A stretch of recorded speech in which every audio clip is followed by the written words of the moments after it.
Information store SMS YouTube চেনেলৰ অন্য এটা ভিডিঅ'লৈ আপোনালোক সকলোকে স্বাগতম জনাইছোঁ। আজি এই ভিডিঅ'টোৰ জৰিয়তে আপোনালোকক লগো এটা কেনেদৰে ট্ৰান্সপাৰেণ্ট কৰিব পাৰি গোটেইখিনি ষ্টেপ বাই ষ্টেপ জনাম। গতিকে আপোনালোকে ভিডিঅ'টো একদম শেষলৈকে চাই থাকিব।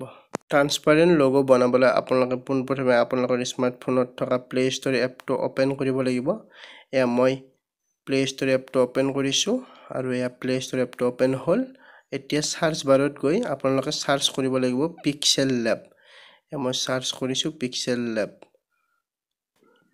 এইটোৱে হৈছে পিক্সেল লেব আৰু ইয়াত পিকচাৰ এডিটৰ বুলি আহি আছে কাৰণ এপটো আপডেট হৈছে, কিন্তু আপোনালোকে পিক্সেল লেব বুলি সাৰ্চ কৰিলেও পাই যাব, নহলে আপোনালোকে পিক্সাৰ এডিটৰ বুলি সাৰ্চ কৰিলেও পাই যাব।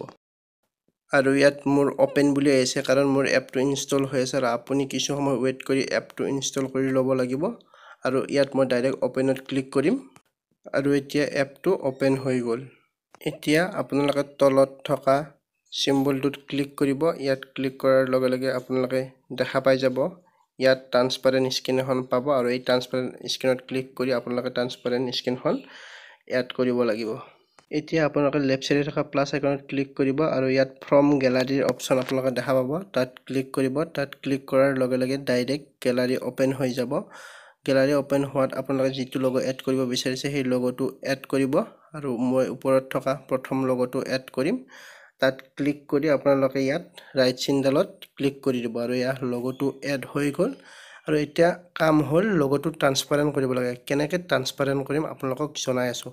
ট্ৰান্সপাৰেণ্ট কৰিবলৈ পোনপ্ৰথমে আপোনালোকে তলত থকা মাজৰ সিম্বলটোত ক্লিক কৰিব। এতিয়া আপোনালোকে ৰাইট সাইডে যাব আৰু ইয়াত দেখা পাইছে ইৰেজ কালাৰ অপচনটোত ক্লিক কৰিব। ইৰেজ কালাৰত ক্লিক কৰাৰ পিছত ইয়াত এনেবলৰ অপচন আহি গৈছে আৰু এতিয়া আপোনালোকে এনেবলত ক্লিক কৰি দিব আৰু লগালগ আপোনাৰ লগোটো ট্ৰান্সপাৰেণ্ট হৈ গ'ল। আৰু এতিয়া লগোটো সেভ কৰিবলৈ আপোনালোকে ওপৰত থকা শ্বেয়াৰ অপচনটোত ক্লিক কৰিব।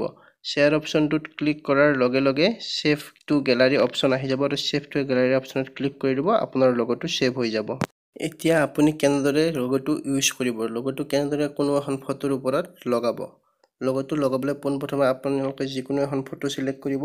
ইয়াত মই এখন ফটো সিলেক্ট কৰিছোঁ আৰু এতিয়া পুনৰ ওপৰত থকা প্লাস আইকনত ক্লিক কৰিব।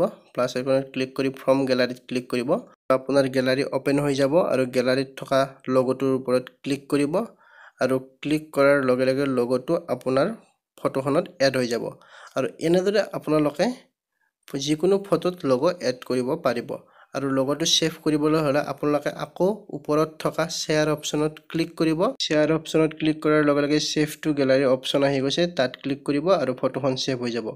এনেদৰে আপোনালোকে আপোনালোকৰ স্মাৰ্টফোনৰ সহায়ত কোনো এটা লগো ট্ৰান্সপাৰেণ্ট লগোলৈ পৰিৱৰ্তন কৰিব পাৰে। আৰু এনেকুৱা ধৰণৰ ভিডিঅ' পাবলৈ আপোনালোকে ইনফৰমেশ্যন ষ্টৰ এছএমএছ ইউটিউব চেনেলটো ছাবস্ক্ৰাইব কৰি দিব। লগতে কাষত থকা বেল আইকনটো বজাই দিবলৈ নাপাহৰিব।